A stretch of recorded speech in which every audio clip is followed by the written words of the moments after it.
అందరికీ నమస్కారం. ఇవాళ మనం మాట్లాడుకోబోయే టాపిక్ చాలా ముఖ్యం. టెక్నాలజీ మీద నమ్మకం. ముఖ్యంగా ఈ క్రిప్టో ప్రపంచంలో ఇది పెద్ద సవాల్ కదా.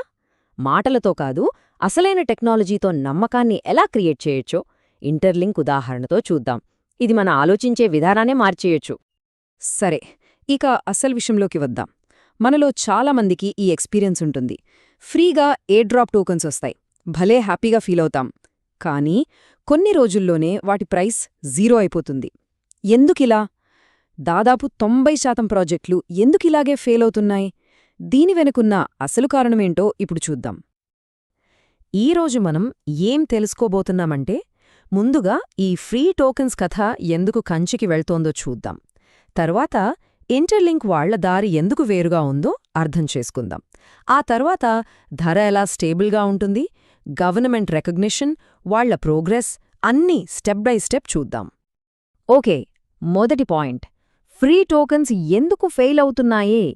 దీనికి వెనక ఉన్నది ఒకే ఒక్క పెద్ద ప్రాబ్లం, ఇంబ్యాలెన్స్, అంటే సరైన బ్యాలెన్స్ లేకపోవటమన్నమాట. ఇక్కడ చూడండి, ఈ స్క్రీన్ మీద క్లియర్గా ఉంది. సమస్య అంతా ఇక్కడే మొదలవుతుంది. ఒకవైపు మార్కెట్లోకి లక్షల్లో కోట్లలో టోకెన్స్ రిలీజ్ చేసేస్తారు. కానీ ఇంకోవైపు చూస్తే ఆ టోకెన్స్కి అసలు ఉపయోగమే ఉండదు. వాటితో పేమెంట్స్ చేయలేరు, ట్రాన్సాక్షన్స్ చేయలేరు, ఏమీ చేయలేరు. అంటే సప్లై ఏమో కొండలాగా ఉంది, డిమాండ్ ఏమో చాలా తక్కువ. ఇదే అసలు సమస్య. మరి ఉపయోగం లేని ఒక వస్తువుని ఎవరైనా దాచుకుంటారా? లేదు కదా. టోకెన్స్ చేతిలో ఉన్న ప్రతి ఒక్కరూ వాటిని అమ్మేయాలనే చూస్తారు. ఇకప్పుడేమవుతుంది? అందరూ ఒకేసారి అమ్మడం మొదలుపెడితే ప్రైస్ అమాంతం పడిపోతుంది, క్రాష్. 90% ప్రాజెక్టుల కథ ఇలాగే ముగుస్తుంది. మరి ఈ ప్రాబ్లంకి ఇంటర్లింక్ దగ్గర సొల్యూషన్ ఏంటి? ఉంది. ఇక్కడే వాళ్ళు అందర్లా కాకుండా పూర్తిగా డిఫరెంట్ రూట్లో వెళ్లారు. వాళ్ల ఫోకస్ అంతా ప్రైస్ మీద కాదు, టోకెన్ వాడకం, అంటే దాని యుటిలిటీ మీద పెట్టారు. మహర్షి సినిమాలో ఈ డైలాగ్ గుర్తుంది కదా. ఇది ఇంటర్లింక్ ఫిలాసఫీకి కరెక్ట్గా సెట్ అవుతుంది. ఎప్పుడు ధర గురించే ఆలోచిస్తూ ఉంటే అది అందదు. దాని బదులు అసలైన విలువను క్రియేట్ చేయడం మీద, అంటే టెక్నాలజీ మీద ఫోకస్ పెడితే సక్సెస్ అదే వస్తుందని వాళ్ల నమ్మకం. సో తేడా చాలా క్లియర్గా ఉంది కదూ.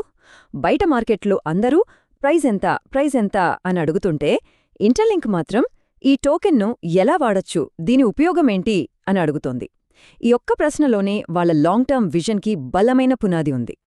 సరే, ఐడియాలజీ చెప్పడానికి బానే ఉంది. కానీ ప్రాక్టికల్గా ప్రైస్ని ఎలా స్టేబుల్గా ఉంచుతారు? ఇది అసలైన ప్రశ్న. ఇక్కడే ట్రెజరీ కంపెనీలు అనే ఒక ఇంట్రెస్టింగ్ కాన్సెప్ట్ వస్తోంది. అవేంటో ఇప్పుడు చూద్దాం. సింపుల్గా చెప్పాలంటే, ఈ ట్రెజరీ కంపెనీలనేవి పెద్ద పెద్ద కస్టమర్లు లాంటివి. తమ బిజినెస్లో వాడుకోవడం కోసం వీళ్ళు ఐటీఎల్కే టోకన్లను ఓపెన్ మార్కెట్ నుండి డబ్బు పెట్టి కొంటారు. ఇక్కడొక విషయం గమనించాలి, వీళ్ళకి టోకన్స్ ఫ్రీగా రావు. వాళ్ళు డబ్బు పెట్టి కొంటున్నారు కాబట్టే మార్కెట్లో నిజమైన డిమాండ్ క్రియేట్ అవుతోంది. ఈ సిస్టమ్ ఎంత పర్ఫెక్ట్గా ఉందో చూడండి. ఫస్ట్ వీళ్ళు టోకన్స్ను కొంటారు, అది కూడా ఓటీసీ మార్కెట్లో, అంటే బయట ఎక్స్చేంజ్లో ప్రైజ్ని డిస్టర్బ్ చేయకుండా డైరెక్ట్గా కొంటారన్నమాట. సెకండ్, వీళ్ళకి కూడా అందరిలాగే రూల్స్ ఉంటాయి. ఫ్రీ టోకన్స్, స్పెషల్ ఆఫర్స్ లాంటివి ఏమీ ఉండవు. దీనివల్ల ముఖ్యంగా ప్రాజెక్ట్ టీం వాళ్ళు గానీ, పెద్ద ఇన్వెస్టర్లు గానీ ఒకేసారి టోకన్లమ్మేసి ప్రైజ్ను పడగొట్టే ప్రమాదం ఉండదు. సో ఈ సిస్టమ్ వల్ల మనకు కనిపించే పాజిటివ్ రిజల్ట్స్ ఇవి. సడన్గా పెద్ద సెల్ ఆఫ్స్ ఉండవు, కాబట్టి ప్రైస్ స్టేబుల్గా ఉంటుంది. దీనివల్ల లాంగ్ టర్మ్లో మంచి డిమాండ్ క్రియేట్ అవుతుంది. అన్నిటికన్నా ముఖ్యంగా మొత్తం ప్రాసెస్లో ట్రాన్స్పరెన్సీ ఉంటుంది. ఇప్పటివరకు మనం ఇంటర్లింక్ ఐడియాలజీ, వాళ్ల సిస్టమ్ గురించి మాట్లాడుకున్నాం. కానీ వీటన్నిటికీ ప్రూఫ్ ఏంటి? ఇప్పుడు మనం చూడబోయేది టెక్నాలజీకి దొరికిన అల్టిమేట్ ప్రూఫ్. ఇప్పుడు ఈ అనాలిసిస్లోనే చాలా ఇంపార్టెంట్ పార్ట్కొచ్చేసాం. రెడీగా ఉండండి. ఇంటర్లింక్ టెక్నాలజీకొచ్చింది ఏదో ప్రైవేట్ సర్టిఫికేట్ కాదు, ఏకంగా అమెరికా ప్రభుత్వ సంస్థ అఫీషియల్గా టెస్ట్ చేసి ఇచ్చిన రిపోర్ట్. ఇది మార్కెటింగ్ గిమిక్ కాదు, ఇది పక్కా గవర్నమెంట్ స్టాంప్. ఇంతకుముందు గ్లోబల్ ర్యాంకింగ్స్లో ఇంటర్లింక్ టెక్నాలజీ 113వ ప్లేస్లో ఉండేది. అది కూడా మంచి ర్యాంకే, కాదనట్లేదు. కానీ ఇప్పుడు వాళ్లు సాధించింది మాత్రం నెక్స్ట్ లెవెల్. నమ్మగలరా? 113 నుంచి డైరెక్ట్గా 51వ ర్యాంకుకి. ఇది చిన్న జంప్ కాదు, ప్రపంచంలోని బెస్ట్ టెక్నాలజీ కంపెనీలతో పోటీపడి సాధించిన ర్యాంక్ ఇది. ఈ జంప్ చూస్తేనే అర్థమవుతోంది వాళ్ళ టెక్నాలజీ ఎంత అడ్వాన్స్ అయిందో. ఇదే ఆ అఫీషియల్ రిపోర్ట్ సమ్మరీ. చూడండి, టెస్ట్ చేసింది NIST, అంటే అమెరికాకు చెందిన national institute of standards and technology. Technology standards విషయంలో ఇది ప్రపంచంలోనే టాప్ ఆర్గనైజేషన్స్లో ఒకటి. వాళ్ళు ఇంటర్లింక్ ఫేజ్ వెరిఫికేషన్ టెక్నాలజీని టెస్ట్ చేసి గ్లోబల్ 51వ ర్యాంక్ ఇచ్చారు. ఇది మనం పూర్తిగా నమ్మదగిన ప్రభుత్వ డేటా. సరే, ఈ ర్యాంకింగ్ వల్ల మనకొచ్చే ఉపయోగమేంటి? చాలా సింపుల్. ఒక face is equal to okay account. Interlinked biometric technology ఎంత ఖచ్చితమైనదంటే ఫేక్ అకౌంట్స్ క్రియేట్ చేయడం అసాధ్యం. దీనివల్ల మొత్తం సిస్టమ్కి సెక్యూరిటీ, నమ్మకం రెండూ వస్తాయి. ఇక ఫైనల్గా ఈ మొత్తం డిస్కషన్ నుంచి మనం నేర్చుకోవలసిన ముఖ్యమైన విషయం ఏంటంటే, మార్కెట్లో చాలా ప్రాజెక్టులు కేవలం హైప్, ఫేక్ ప్రమోషన్ల మీదే నడుస్తాయి. కానీ ఇంటర్లింక్ దారి అది కాదు. వాళ్ళు నిజమైన టెక్నాలజీని కడుతున్నారు, దాంతో నిజమైన ప్రోగ్రెస్ సాధిస్తున్నారు.